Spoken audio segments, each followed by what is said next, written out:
What's up, BookTube? I'm here to review Warcross today. My name's Gary Swaby, and yeah, here it is, Warcross. I read it on the Kindle, and it was a good book. I enjoyed reading it.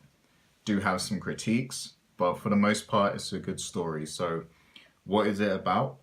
Basically, Warcross is a virtual reality video game that's kind of like an esport. It has its own league and championship and everything. So the story is focused on the main character, Amika Chen, who is struggling to make ends meet. She's a bounty hunter and she's able to hack into the virtual reality world through a device that's called the Neuralink. And basically, after a bounty slips through her fingers, she's kind of in jeopardy a little bit because she's going to lose her apartment. Her landlord is going to throw her out because she can't pay the rent that she's supposed to pay. And what happens is, on the last night that she's able to stay in the apartment, she decides to watch one of the Warcross matches using the Neuralink. And because she's a hacker, she runs a hacked version of the Neuralink. And, she often does dodgy things here and there, using that hacked version of the device. So while she's watching the game with her friend, she sees a rare item and she wants to, go in and take it and everything. But once that happens, everybody, there's a glitch occurs and everybody sees her inside of the game, and that creates a lot of chaos. People were shocked that this random player was able to hack their way into the game and everything.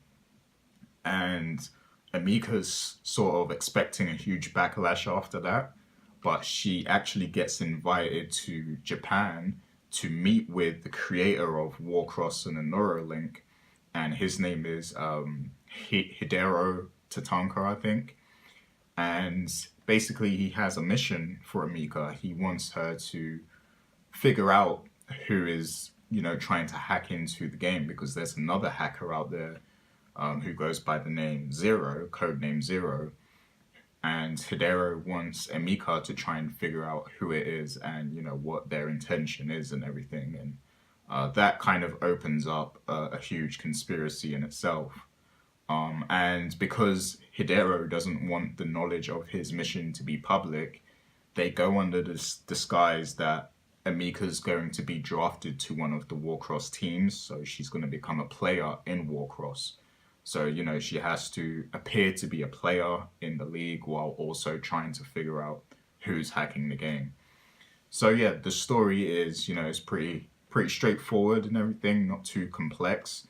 My critiques are that some of the characters feel a bit bland, particularly the teammates that she on the team that she gets drafted to. I feel like they're not as fleshed out as they could be. They feel a little shallow.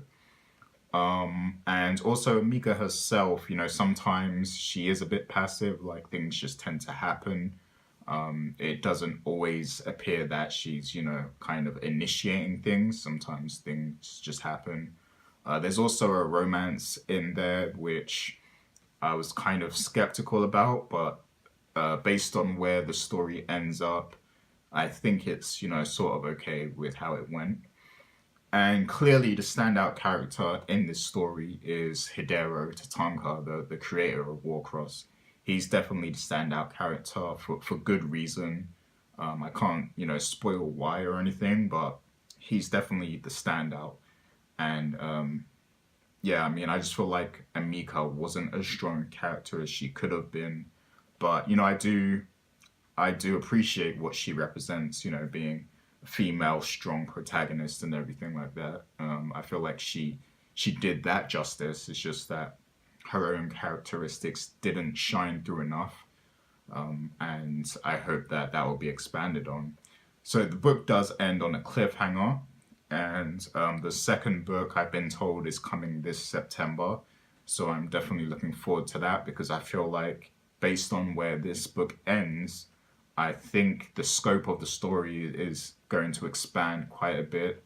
and I feel like it's going to be much more exciting to read than this first book was. So yeah, Warcross, if you're into, VR, lit RPG kind of books, then it's a great book to read, I think. Definitely give it a go if that's your cup of tea. If you're just, a sci-fi reader or casual reader, there might be a step to getting to, understand what's going on and everything. Particularly with the Warcross game, I feel like it wasn't as explained as thoroughly as other aspects of the book. I feel like it could have been a bit more descriptive because I didn't always know what was happening, in the actual Warcross game. But when Mary Lou described the dark web, which is like a basically an area in the VR world that hackers go to and bounty hunters and stuff like that. I feel like that was much more intriguing to read than the actual Warcross game. So I think that part of it could have been explained a bit better, but it's still an enjoyable story. So yeah, I gave it 4 stars. I think it's definitely a step above Ready Player One, in my opinion. So yeah, if you are into books of that nature, definitely check out Warcross. Thanks for watching. Let me know your thoughts and keep reading, everyone.